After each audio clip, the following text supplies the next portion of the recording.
Bonjour à tous et bienvenue sur Motors TV pour suivre la 8e et dernière manche du championnat production WRC. Nous sommes au rallye du Pays de Galles avec une nouvelle base cette année à Cardiff. Un championnat qui est joué depuis le rallye d'Australie puisque c'est le Portugais Armindo Araujo qui a été sacré champion en 2009. On va revoir l'ensemble de la saison 2009 avec une première manche. C'était au rallye de Norvège avec des températures polaires. Et une première victoire pour le héros local Patrick Sandel sur la Skoda Fabia Super 2000. Une voiture qui est apparue en début de saison. Et Patrick Sandel qui récidive puisqu'il s'impose de nouveau à Chypre à l'occasion de la première manche mixte asphalte-terre. Ensuite, c'est au tour de Araujo de s'imposer au rallye du Portugal. Regardez cette terrible sortie de route de Patrick Sandel, le leader. Victoire donc à domicile, sa première en production WRC pour Armindo Araujo. Toshi Arai, le double champion du monde, le vétéran 42 ans, le japonais pilote Subaru s'impose en Argentine. Et en Sardaigne, une magnifique, incroyable bagarre entre deux pilotes, entre Nasser Al-Attiyah qui s'impose pour seulement 1 seconde et demie devant Patrick Sandel, bien revenu. Autre héros local, c'est Lambros Athanasoulas, invité par la fédération grecque et qui s'impose à domicile. Nasser Al-Attiyah pensait avoir terminé à la 2e place de ce rallye de Grèce. Malheureusement, il va être déclassé suite à une non-conformité technique. Et du coup, Armindo Araujo peut rouler relativement tranquillement en Australie. Retour du championnat du monde sur le continent austral, c'était au début de l'automne. Et Armindo Araujo, regardez, vient de voir Toshi Arai arrêté au bord de la dernière épreuve spéciale. Et cet abandon a vraiment beaucoup d'importance puisqu'il est champion du monde. Je n'y crois pas, je n'y crois pas. J'ai vraiment tout essayé pour avoir cette 4e place et malheureusement je ne l'avais pas. Et puis d'un coup j'ai vu Toshi arrêter. Mais qu'est-ce qui s'est passé? Qu'est-ce qui s'est passé? Et du coup, eh bien, j'ai roulé tout doucement pour aller jusqu'à l'arrivée. Effectivement, extrêmement ému, le pilote portugais, pilote de la Mitsubishi Lancer Evo 9 du team Mitsubishi Rally Art Italie. Il ne peut plus être rattrapé désormais. Ah, vous savez, parfois, eh bien, ça se passe plutôt mal. Maintenant, c'est bon. J'ai digéré la déception. Je sais que je ne serai pas champion cette année. Pour moi, c'était juste un tout petit problème. La fédération a décidé. Et tout ce que décide la fédération, eh bien, c'est juste. J'en ai parlé avec Nasser. On s'entend très très bien. C'est un sportif. Aucun problème entre nous. Et effectivement, beaucoup de respect, beaucoup de fair play entre tous ces pilotes du championnat production WRC. Ils étaient 16 inscrits au départ de cette 8e et dernière épreuve. Et si vous avez suivi toute la saison sur Motors TV, vous savez que chaque pilote doit en principe en participer à 6 rallyes, pas plus. Et pourtant, Armindo Araujo va fêter son titre ici à Cardiff. Il va rouler sur la toute nouvelle Mitsubishi Lancer Evo 10 de son équipe Rally Art Italie, simplement pour la mettre au point. Mais il ne marquera donc pas de points en Grande-Bretagne. J'aime beaucoup les conditions. Quand on a fait des essais lundi dernier, c'était tout sec. Mais là, franchement, s'il pleut, s'il y a de la boue, moi j'aime beaucoup. C'est parfait. Non, franchement, ça a l'air d'être très bien. Ok, d'accord, ça va être très beau dans certaines zones, mais je pense que ça ressemble beaucoup à ce que je connais, les routes en Suède. C'est très glissant, donc vous avez besoin de très bien contrôler la voiture à tout moment et surtout ne pas trop glisser. J'espère que ça devrait aller pour moi en tout cas. Je pense avoir le style pour me régaler sur ce genre de route. Oui, je vous disais donc l'intérêt de cette 8e et dernière manche du championnat production WRC, ça va être la bagarre opposant Nasser Al-Attiyah avec 31 points, Martin Prokop 29, Patrick Sandel 28 points et même le jeune Eivind Brynildsen, le Norvégien, 22 points. 4 pilotes donc en lice pour le titre de vice-champion production WRC, sachant que Armindo Araujo ne peut plus être rejoint avec 42 points. Vous avez vu le parcours de cette première étape avec notamment la première longue spéciale de Hafren, plus de 30 km. Au total, 130 km chrono. Il s'agit de l'étape la plus au nord de Cardiff. Nous sommes pratiquement au centre du pays de Galles. Et c'est parti pour Armindo Arrojo. Je vous le rappelle, ici hors concours, il ne marquera pas de points, quel que soit son résultat. En fait, l'objectif du tout nouveau champion du monde, c'est de développer la Lancer Evo 10. En revanche, pour Nasser Al-Attiyah, il y a de la revanche dans l'air, puisque le pilote du Qatar, vous le savez, a été déclassé du rallye de Grèce. Problème de conformité au niveau d'un arbre de transmission sur la Subaru préparée chez ProDrive. La FIA a décidé que c'était quand même suffisamment non conforme pour le déclasser. Il est officiellement classé dernier du rallye de Grèce, mais ça ne change rien puisqu'il ne marque pas de points. Nasser Al-Attiyah à l'attaque donc. Il a changé son système de notes et à l'issue de cette première boucle de 3 spéciales, le Qatari est 3e. Martin Prokop, champion du monde junior 2009. C'était l'un des rares pilotes à disputer les 2 championnats annexes de cette saison. Sur sa Mitsubishi Evo 9, il est 2e en ce début de course. Début difficile pour Patrick Sandel qui n'a plus couru depuis le rallye de l'Acropole. C'était début juin. Il a besoin de se remettre en jambes. Il ne signe que le 6e temps dans la première spéciale, mais ça valait beaucoup mieux ensuite puisqu'il va passer 4e à l'issue de cette première boucle du vendredi. L'homme de cette première matinée du rallye de Grande-Bretagne, c'est Eivind Brynildsen, 20 ans. C'est sa 2e sortie au volant de la Skoda Fabia Super 2000, toujours associé bien entendu au Français Denis Giraudet. Eivind Brynildsen qui s'était montré très rapide en Catalogne sur le bitume. Et bien avec la même voiture de l'équipe René Georges, le team belge, et bien il se montre exceptionnel sur la terre, sur la glisse. Il est en tête avec 25 secondes au bout de 3 spéciales. Ouais, je pense avoir remporté cette spéciale avec 15 secondes, mais je me méfie parce que les Tchèques sont toujours là. Et cette voiture, elle est vraiment extraordinaire. Premier souci pour le Suédois Patrick Flodin. Après 3 spéciales, il est obligé de s'arrêter. Vous le savez, c'est totalement illégal en Grande-Bretagne de rouler sans 4 roues sur une voiture, ainsi que maintenant dans l'ensemble du championnat WRC. Patrick Flodin repartira le samedi matin dans le cas du Super Rallye avec cette Subaru engagée par une équipe russe, Upensky. Un petit passage à l'assistance à Butvels. La foire agricole a laissé ses grands hangars au rallye. Et surtout une vingtaine de minutes pour chaque équipe pour remettre un petit peu en état les voitures qui n'ont pas trop souffert. Et c'est reparti pour la deuxième boucle avec un nouveau passage dans Hafren. Et ensuite Nasser Al-Attiyah qui est en bagarre. Il veut absolument terminer 2e du championnat.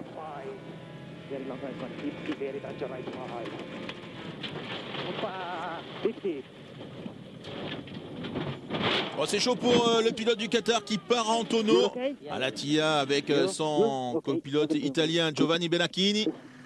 Alors, on les voit tous les deux, effectivement, c'est terminé.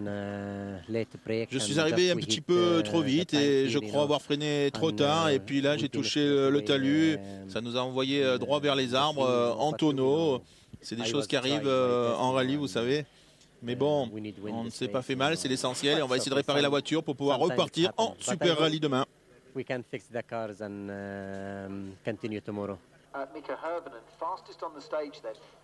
Là, nous sommes dans la spéciale de Sweetlamb, 5 km seulement, mais un endroit extraordinaire pour voir passer les voitures. Et Martin Prokop qui commence à dérouler. Il sait que cette 2e place actuelle eh bien, lui convient. Grâce à ça, il est provisoirement 2e du championnat, vice-champion production WRC. Une belle saison pour le pilote tchèque puisqu'il a déjà conquis le titre junior. C'était au rallye de Finlande en août dernier. Mais ce n'est pas fini puisque vous allez voir l'attaque de Patrick Sandel sur l'autre Skoda Fabia Super 2000. Après un départ plutôt prudent, Patrick Sandel a retrouvé ses marques. Là nous sommes au milieu de la spéciale de Sweetlamb, une base d'essai bien connue des équipes de rallye. Voilà une deuxième bosse, ensuite le gué et après la route continue de l'autre côté de la vallée. C'est un endroit splendide pour suivre les voitures et bien sentir le niveau d'attaque et voir comment les voitures réagissent. Et Patrick Sandel lui réagit, regardez, pour 3 dixièmes de seconde. Il passe devant Martin Prokop et du coup c'est lui qui devient deuxième du championnat, provisoirement bien entendu, parce que nous en sommes qu'à la fin de la première étape.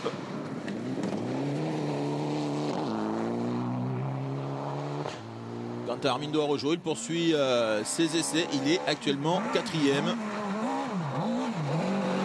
Et on retrouve Eivind Brynildsen, 20 ans, le jeune Norvégien. Le jeune Norvégien qui a compris avant le Rallye de Catalogne qu'il n'avait plus aucune chance de remporter le championnat. Il s'est dit je vais préparer la saison 2010. Et c'est pour ça qu'il roule dans cette Skoda Fabia Super 2000. Et plutôt bien, regardez, il a plus presque une minute d'avance sur Sandel et Prokop. En revanche, Arai, le double champion du monde, est déjà à plus de 2 minutes. Et Martin Semerad, le jeune tchèque, 19 ans, pilote de l'équipe Pirelli, est 5e. Ah, c'est vraiment incroyable. J'ai juste à rester sur la route et j'arrive à avoir un rythme incroyable. Je crois que j'ai jamais été capable de rouler aussi bien auparavant. Tout me semble facile. La voiture est vraiment très très bien. Depuis le départ, je me sens un petit peu tendu et puis je crois que je freinais beaucoup trop et du coup je perdais les freins en fin des longues spéciales. Cet après-midi, j'ai eu juste un petit problème avec l'intercom. Normalement, ça devrait être réparé, je pense pouvoir attaquer demain. Je pense que c'est une plaisanterie de la part de mes mécanos qui m'ont mis des œufs là comme ça.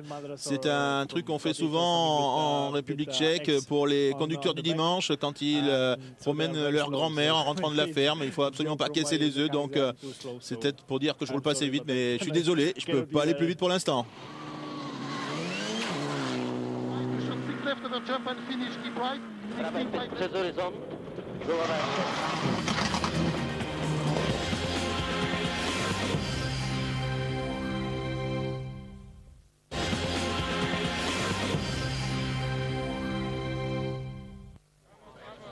La deuxième journée de ce rallye du Pays de Galles, rallye de Grande-Bretagne, dernière manche du championnat du monde des rallyes WRC et 8e et dernière manche également du championnat production.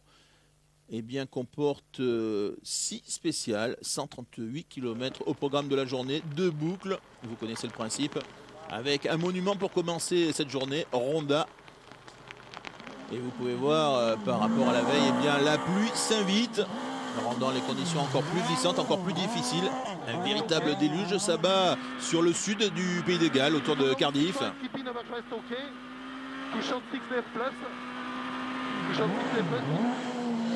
C'était un plaisir d'entendre les notes balancées par Denis Giraudet en anglais.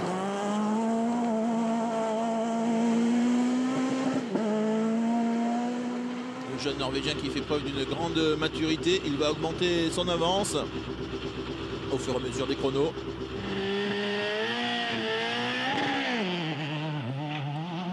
Deuxième également sur une Skoda Super 2000, Patrick Sandel va connaître une journée difficile, puisque dès la première épreuve spéciale de la matinée, il se retrouve privé de direction assistée. Et il doit encore disputer les spéciales 8 et 9 sans assistance, et c'est très dur. Il se loupe, Patrick Sandel, malheureusement, regardez dans ce virage à droite, il n'a pas eu la force de tirer sur le volant pour braquer. Mais heureusement, il y avait des spectateurs pour l'aider à ressortir, à repartir. Hélas, le Suédois concède 16 minutes dans l'aventure. Et depuis ce matin, je roulais sans assistance de direction. C'était vraiment très dur. Et puis dans un virage, j'ai plongé sur le bas-côté. Et malheureusement, j'ai perdu 16 minutes. Et surtout, je n'ai plus de force dans les bras. Effectivement, c'est très dur de rouler avec une voiture de rallye sans assistance de direction. C'est pire qu'un camion, pire qu'un tracteur. C'est quasiment inconduisible. Très épuisant.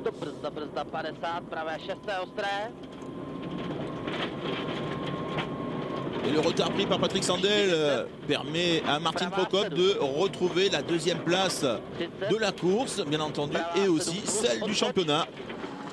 Prokop qui repasse provisoirement vice-champion de production en 2009.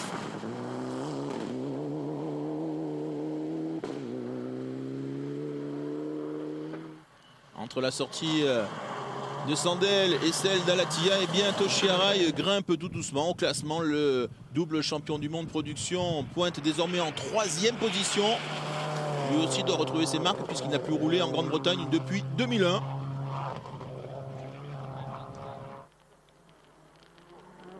Et ça ne s'arrange pas au niveau de la météo au départ de la deuxième boucle de l'après-midi. Avec de nouveau Ronda au programme et ses 35 km. Pour la première fois de la saison, Martin Semera de 19 ans, le jeune tchèque, n'est pas en super rallye à l'occasion de la deuxième journée. Et du coup, eh bien, son classement s'en ressent puisqu'il pointe en 4e position.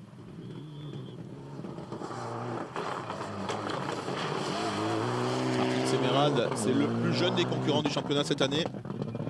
Il devance l'autre Portugais, Bernardo Souza. Souza qui se plaint d'un manque de puissance du moteur de sa Fiat Abarth. Souza qui avait fait une excellente première saison en 2008 dans ce championnat au volant d'une Mitsubishi. Cette année, il est passé à la catégorie Super 2000, moteur de litre atmosphérique, et malheureusement, il est nettement moins en vue. Derrière Souza, on retrouve le néo-zélandais Mark Tapper, 6e. Tandis que Patrick Flodin, on le voit passer là sur la Subaru. Il avait abandonné hier lorsqu'il s'était retrouvé sur 3 roues. Il est reparti en Super Rally. Il était classé 12e au départ de la deuxième étape. Et il va terminer en 7e position. 5 places de gagné en 6 spéciales. Pas de souci en revanche pour le leader, Eivind Brynildsen, en tête depuis la première spéciale. 22-20.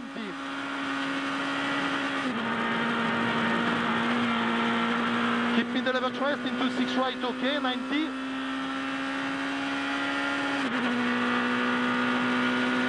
Six left over finish, open over crest, and 120. Okay. I took it flat. We are only 2 slower. I took it flat. Very good. On n'est que 2 secondes moins vite par rapport au premier passage, lui dit Denis Giraudet. Tandis qu'Eivind Brynildsen était content. Il dit je l'ai pris à fond, je l'ai pris à fond. I took it flat. Pour l'instant, tout est parfait. Je roule sur un mode qui me permet de me sentir en sécurité et je me régale, je me fais vraiment plaisir. Maintenant, j'ai 2 minutes ou plus d'avance, donc je ne dois plus forcer. Confirmation du classement à l'issue de cette deuxième journée. Eivind Brynildsen possède désormais 2 minutes 14 secondes d'avance sur Martin Prokop qui est très légèrement en roue libre, le Tchèque, puisqu'il sait qu'avec cette deuxième place, il sera, quoi qu'il arrive, vice-champion en 2009.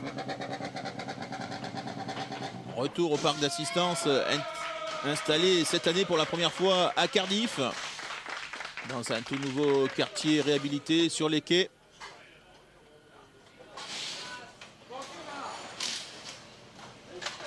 Toshi Arai est content, c'est normal. Pour son retour en Grande-Bretagne, il pointe provisoirement sur le podium. Gros travail également pour l'équipe de Patrick Sandel. Et on enchaîne avec la dernière étape. Nous sommes dimanche matin. Il reste 4 épreuves chronométrées. 2 fois la spéciale de Port-Talbot et pour finir 2 fois la spéciale de Réola. 80 km au programme. Et on retrouve Hermann Gessner Junior, le jeune champion allemand, qui a continué en Super Rallye depuis le samedi matin, après avoir cassé le différentiel lors de la première journée. Et grâce à sa régularité, il va terminer 9e du classement en production WRC, juste devant Gabor Mayer, le Hongrois, qui s'est battu pendant une bonne partie du rallye sans direction assistée. 11e place pour le Français Frédéric Sauvan sur sa toute nouvelle Mitsubishi Lancer Evo 10. Malheureusement, un fusible a brisé ses espoirs de terminer dans les points. C'était samedi, mais le Français a quand même réussi à continuer et terminer 11e donc. En revanche, abandon pour le jeune Italien de 21 ans, Giorgio Bacco. Problème moteur. Et on retrouve la tête de la course à l'aube de cette dernière étape. Dernière étape de la saison également, qui va être décisive pour l'attribution de la 2e place du championnat.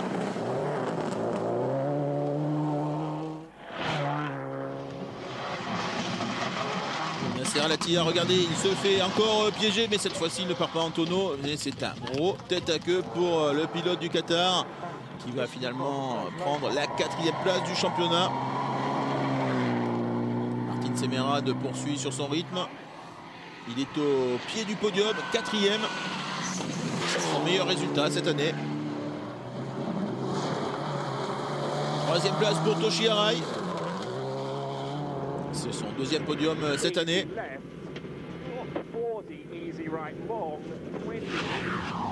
Et regardez la frayeur qu'a eu le japonais dans cette dernière spéciale lorsqu'un chevreuil a failli traverser devant lui. Heureusement, il a changé de trajectoire.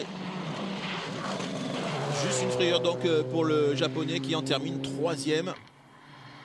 À la 2e place, on retrouve Martin Prokop, le tchèque.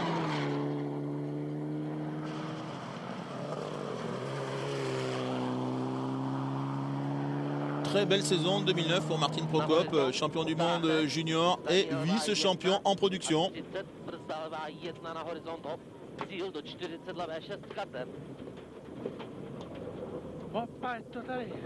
Voilà, c'en est fini. Terminé le rallye pour Martin Prokop, 2e en production. Et arrive maintenant le Portugais Armindo Araujo. Armindo Araujo qui va remporter le groupe N ici au Pays de Galles. Il devance tous les autres concurrents du championnat production, mais il faut dire que Eivind Brynildsen a très largement calmé le jeu puisqu'il sait qu'il était en tête. Vous êtes le champion 2009. Oui, c'est vrai que c'est fantastique. Ici, je termine très bien la saison. J'ai pu voir le potentiel de cette nouvelle voiture Evo 10. Je crois que je suis 1er ou 2e, je ne sais pas encore. Ça va dépendre du résultat d'Eivind. Mais en tout cas, je suis très content pour le team Rally Art Italie. Et le voici le vainqueur, le grand vainqueur, Eivind Brynildsen, associé à Denis Giraudet.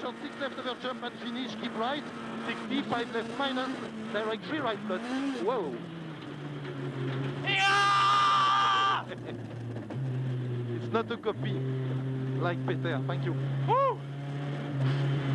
Et oui, Denis Giraudet qui prend soin de ses notes, ce n'est pas une copie comme il dit. Et c'est la première victoire d'Eivind Brynildsen dans le championnat production WRC.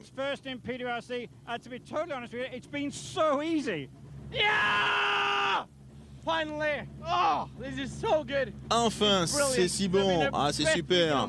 C'est vraiment le plus beau week-end de ma vie depuis la première spéciale vendredi. Tout s'est vraiment passé de manière parfaite. L'équipe était bonne, tout était excellent. Il y a ma famille qui m'écoute, c'est super. Et il est heureux et c'est normal. Regardez cette brillante victoire. 2 minutes d'avance sur Martin Prokop. Classement du championnat. Confirmation de Mitsubishi en tête, celle d'Armindo Araujo, le champion, et celle de Martin Prokop, le vice-champion. Et un podium pour Eivind Brynildsen, le premier. Quant à Denis Giraudet, il n'avait plus secoué une bouteille de champagne depuis 2001. Mais malheureusement, la soirée va mal se terminer. Regardez, l'équipe est convoquée par le collège des commissaires. Les commissaires techniques ont trouvé une non-conformité au niveau des freins. Les cylindres étaient trop petits. It's a young driver with a young team. C'est un jeune pilote, c'est une équipe jeune également. Et voilà, malheureusement, le résultat n'est pas celui qu'on espérait. Et nous sommes vraiment tous extrêmement déçus parce que tout le monde avait fait beaucoup d'efforts et c'est vraiment une grosse déception. Allez, c'est dommage pour cette non-conformité technique due à un diamètre non homologué des pistons dans les étriers de frein. Et donc la victoire qui s'envole pour Even Brynildsen, mais celui-ci a quand même été remarqué par un sponsor important, ce qui pourrait relancer sa carrière en 2010. Tout ça, bien entendu, vous le suivrez sur Motor TV l'année prochaine. Et en attendant, je vous dis salut à tous.